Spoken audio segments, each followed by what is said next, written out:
आज एक महत्वपूर्ण विषय पर आप सब लोगों के बीच में बातचीत करने का अवसर मिला है। नारी तू नारायणी एक ऐसा संस्कार और एक ऐसा आदर भाव करने वाला राजस्थान, जिसमें मीरा, पन्ना और पद्मावती, कालीबाई और अमृता देवी जैसे गौरवशाली इतिहास जिस राजस्थान का, जिस प्रदेश का रहा है, उस प्रदेश में ऐसी घटनाएं जो राजस्थान को शर्मसार करने वाली है। लेकिन ध्यान में आता है कि वो घटनाएं क्यों होती है। जब राजस्थान के मुखिया स्वयं गृह मंत्री हो और वह अपने बयानों में विधानसभा में हो या विधानसभा के बाहर हो, स्पष्ट रूप से कहते हैं कि बलात्कार के 56% मामले फर्जी पाए जाते हैं। जब किसी प्रदेश का मुखिया ही कोई महिला अपने ऊपर हुए अत्याचार, दुराचार और दुष्कर्म की घटनाओं को प्रदेश का मुखिया नकार देते हैं और कहते हैं कि फर्जी है, तो स्वाभाविक रूप से प्रदेश का जो आतंक अपराधी हैं, उनका हौसला अफजाई करने का काम स्वयं मुख्यमंत्री और गृह मंत्री करते हैं। ये भी दुर्भाग्य है कि प्रदेश में 10 साल तक गृह मंत्री रहा हुआ व्यक्ति और अभी वर्तमान में मुख्यमंत्री जी के सबसे करीबी मंत्री, और इतने ही करीबी मंत्री की मुख्यमंत्री जी को अगले मंत्री के रूप में भी वो दिखाई देते हैं, और वो विधानसभा के पटल पर जो कहीं कहीं जिम्मेदारी दर्शाता है राजस्थान की जनता के साथ, उस पटल पर वो कहते हैं कि राजस्थान मर्दों का प्रदेश है।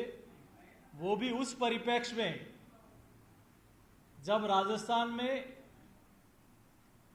महिलाओं पर अत्याचार, दुराचार, दुष्कर्म के मामले में राजस्थान देश में 1 नंबर पर पहुंच गया, तब विधानसभा में मुख्यमंत्री जी के सबसे करीबी मंत्री कहते हैं कि राजस्थान मर्दों का प्रदेश है। इससे बड़ी शर्मसार बात राजस्थान में कभी हुई नहीं। ये अपमान है नारी शक्ति का, ये अपमान है उन महिलाओं का, बेटियों का, जिनके साथ इस प्रकार की घटनाएं होती हैं। मुख्यमंत्री जी और यूडीएच मंत्री जी, मैं आपसे कहूंगा, उस परिवार से जाकर कभी मिले क्या, जिस परिवार के साथ, जिस परिवार की बेटी के साथ, जिस परिवार की महिला के साथ इस प्रकार का अत्याचार, दुराचार, दुष्कर्म हुआ, उसके परिवार पर क्या बीतती होगी,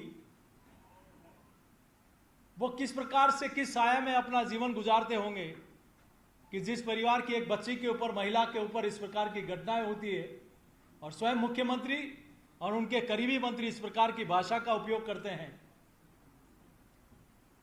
और जब इस प्रकार की बातें प्रदेश के मुखिया करते हैं तो स्वाभाविक है कि रक्षक ही भक्षक बन जाया करते हैं।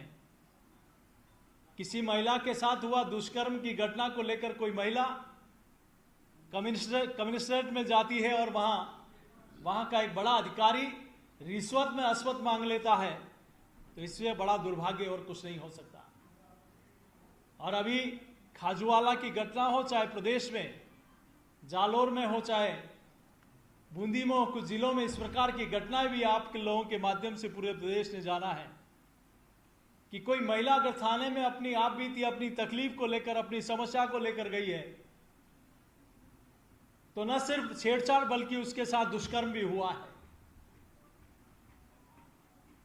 कई बातें तो ऐसी होती है जो अपने इन बातों को ढकने, कोई थाने तक भी नहीं पहुंच पाते।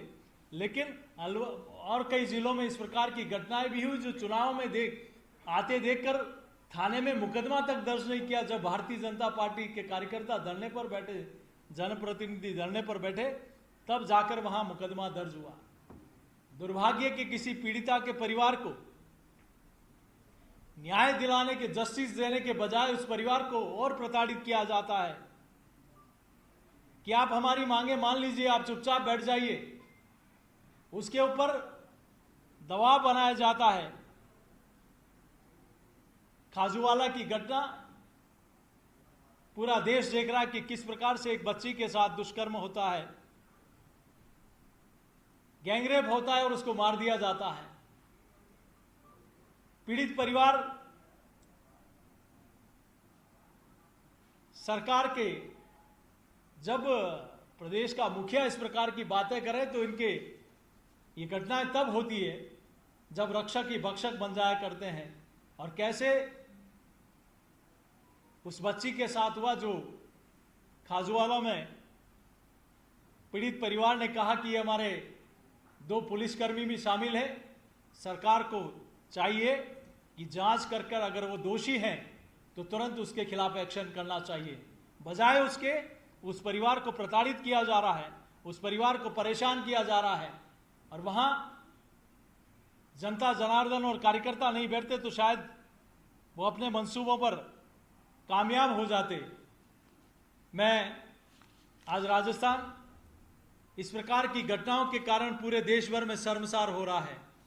मैं इतना जरूर कह सकता हूं कि आज इस बीकानेर की घटना ने, आज हम पार्टी के प्लेटफॉर्म से कहते हैं कि उस परिवार को जस्टिस मिलना चाहिए, सरकारी नौकरी मिलनी चाहिए और परिवार को इतना कंपेंसेशन मिले कि वो अपनी जिंदगी इज्जत से गुजार सके। क्योंकि किसी परिवार का एक सदस्य जाता है, वो भी इस प्रकार की घटना से, तो कैसे उस परिवार के ऊपर बीतती होगी। आज बीकानेर की घटना भी हम लोगों ने देखी है, तो पूरे प्रदेश भर में अनेक ऐसी घटना हैं जहां आज 22% इस प्रकार की घटनाओं में अकेला राजस्थान है। पहले की तुलना में लगभग दुगुनी घटनाएं महिला अत्याचार की और दुष्कर्म की राजस्थान में हो गई।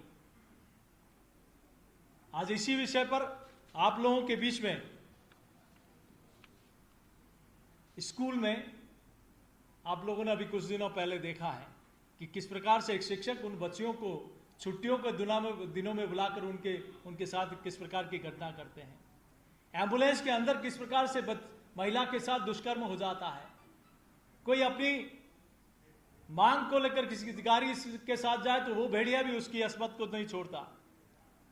कोई व्यक्ति, कोई महिला ना खेत में सुरक्षित है, ना सड़क पर सुरक्षित है, ना घर में सुरक्षित है, ना एम्बुलेंस में सुरक्षित है, ना स्कूल में सुरक्षित है। इस प्रकार का राजस्थान का दृश्य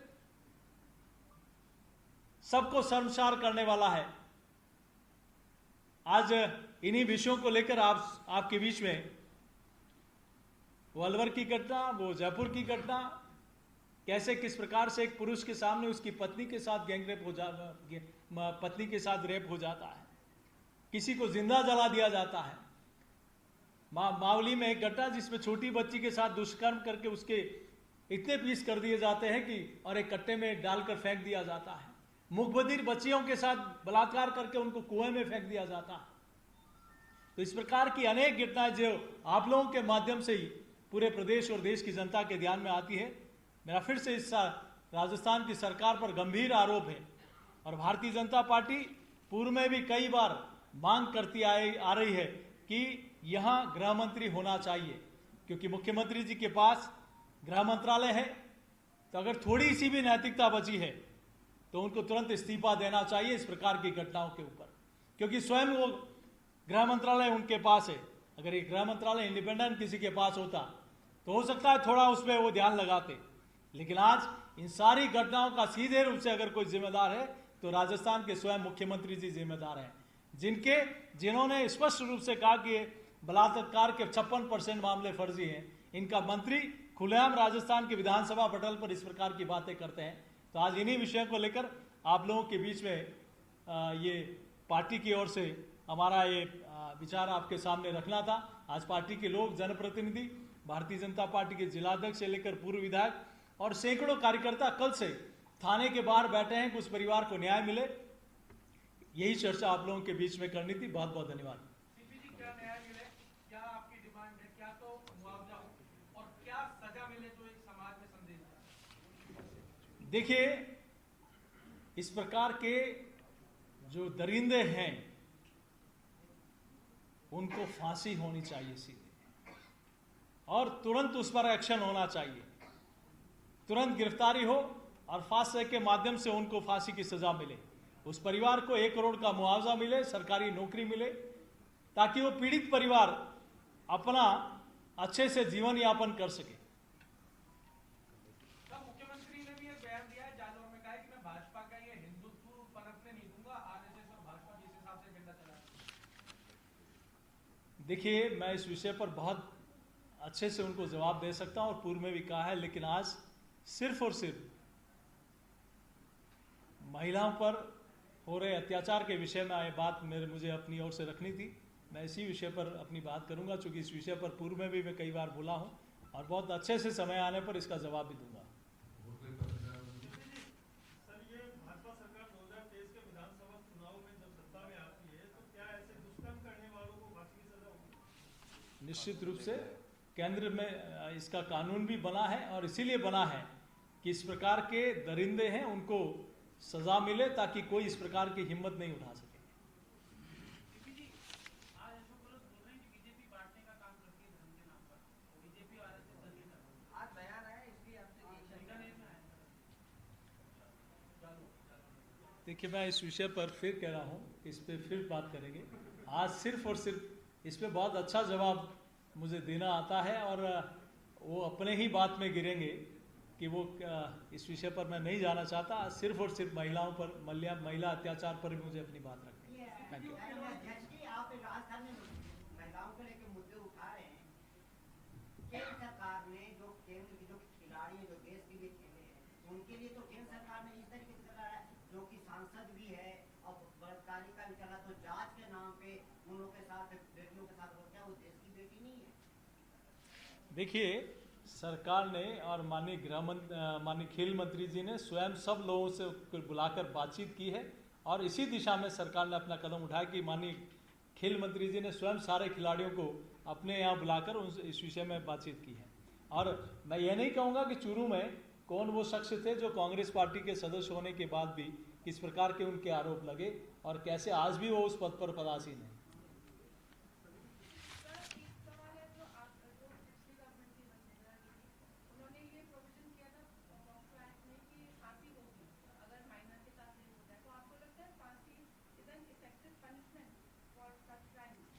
देखिए, अपराध कम तब होता है जब सरकार की मंशा होती है, जब सरकार का मुखिया कहे कि ये फर्जी मामले होते हैं। सरकार का एक बड़ा मंत्री जो गृह मंत्री रहा हुआ कहता है कि ये इस प्रकार की घटनाओं पे मर्दों का प्रदेश है, क्या ऐसे मर्दानगी जाहिर होती है क्या? जब इस प्रकार के बयान आते हैं तो अपराधियों को बल मिलता है और कहीं कहीं अनेक जगह सरकार के कारिंदे उसमें शामिल थे, तो उनको लगा कि हमारा मुखिया ही इस प्रकार की बात कर रहा है, तो उनका डर समाप्त होता है। जब सरकार में बैठे लोगों का अगर कड़ा रुख रहे इस प्रकार के मामलों पर, तो कोई भी अपराध करने से पहले 100 बार सोचे। ये क्या इनके आरोपी आइडेंटिफाई हुए हैं? कोई 2 पुलिसकर्मियों को सस्पेंड कर दिया गया है और जो धरना प्रदर्शन चल रहा है उसकी मुख्य मांग क्या है? देखा, मैंने कहा था कि अपराधी कोई भी हो, हम ये नहीं कहते कि ये अपराधी है। जांच हो और अपराधियों की गिरफ्तारी होकर तुरंत उनको सजा मिलनी चाहिए। पीड़ित परिवार को न्याय मिलना चाहिए, सरकारी नौकरी मिलनी चाहिए, जस्टिस मिलना चाहिए। उल्टा हो रहा है कि वहां पीड़ित परिवार को परेशान किया जा रहा है।